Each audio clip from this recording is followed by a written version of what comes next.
Susanna Keith, Tech and Travel Mom, and we are thrilled to bring you another episode of Tech and Travel Mom Moments. I'm really excited to have with me here today my dear friend Arjan, and she's an executive coach with expertise in leadership.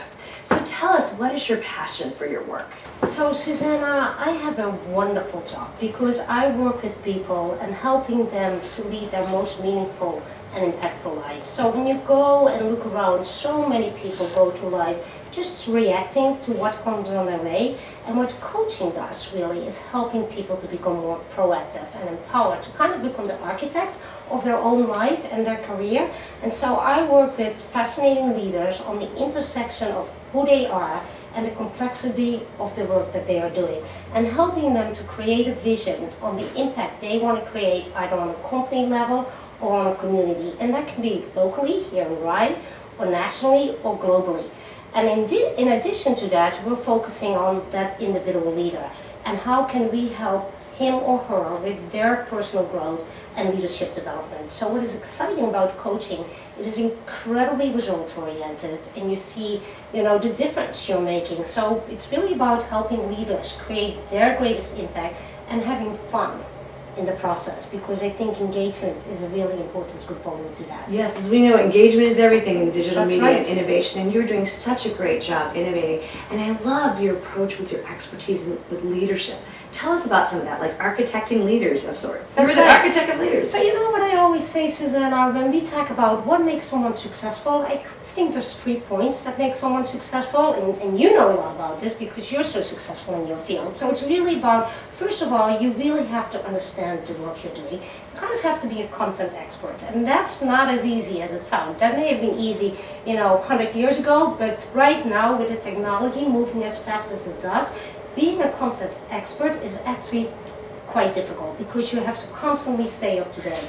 And what is relevant today might not be relevant tomorrow anymore. So first is that whole aspect of being a content expert.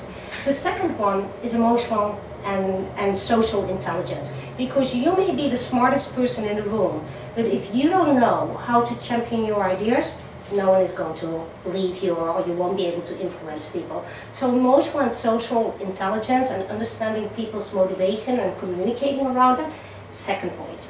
And then I would say that the third point is positive intelligence. And what I mean by that is, what is your outlook in life? Are you focusing on the problems, or do you have more of a solution-oriented approach? So positive intelligence, and there's so much research done on this, really goes to, where am I focusing my energy? If you have 100% brain capacity, are you worried and spending 50% of that capacity on being worried? Or are you focusing on being engaged and working towards a solution? So my favorite word in America is being a possibilitarian, and that goes to seeing possibilities, and that goes to positive intelligence. Does that make sense? It. And I know you also have this wonderful thing about personal power. Right. How does that impact? Right. So I actually focus on that also very often when I speak about leadership, female leadership, because that's something that I have a passion for. So my business is about 50% male and 50% female clients. And so I speak a lot about projecting personal power, because when we speak about projecting personal power, that has a lot to do with clarity and understanding your own strengths and your own values and what you can bring to a discussion. So I look at projecting personal power as in the middle of a continuum, where on this side is insecurity, and on this side is arrogance. And sometimes arrogance is actually closely linked to insecurity. But let's say insecurity here, arrogance there. Right in that middle area is projecting personal power. And what that means, when you actually project personal power, you first focus on the other person. So if I was in a dialogue with you, Susanna, I would first focus on you and listen to what you have to say, and having respect for what you have to say. Listening is one of the most important components in leadership. And then I become very aware that I have a seat at this table, and that I know my area of expertise very well, and that I have a lot to say about this topic. And that is projecting personal power, and that's actually something I work a lot with female leadership. Well, excellent. I love it because I know you've been doing a lot of work with female leadership on the whole equal pay paradigm. And there's been a lot of that in the press. There was Equal Pay Day. Tell us about some of the work you're doing in that area. Yeah, so as a matter of fact, I went to the roundtable discussion that was put up by Rob, the CEO of Glassdoor. And it was and Hillary Clinton was there, and I actually was an advisor of one of the panelists that served on that panel. Megan was there, the world champion soccer player, and what was fascinating there is that we actually demystified the whole aspects of equal pay. And so what is interesting, Susanna, a lot of people are familiar with the 75 cents to the dollar of female pay against male pay, and actually when we look at that number, that has to do with looking at the overall female population compared to the overall male population. If we actually are peeling away the layers and we're looking at female position and equal male positions in the United States, there's still a pay gap, but that pay gap is slightly smaller, and it's about, I would say it's 95% to the dollar right now. And if we look at that area, we're going to think about why is that pay gap there from 95% to the dollar, and that still has to do with a lot of bias, and conscious bias and unconscious bias. It also has to do sometimes with negotiating, compensation by women. It's a work that I focus on a lot to help them negotiate better.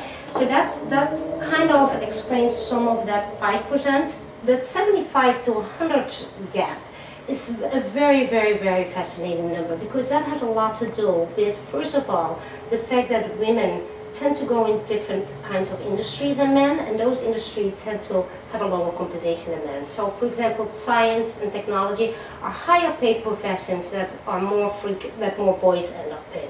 And so that's one of the aspects of that difference between the 75 and 100.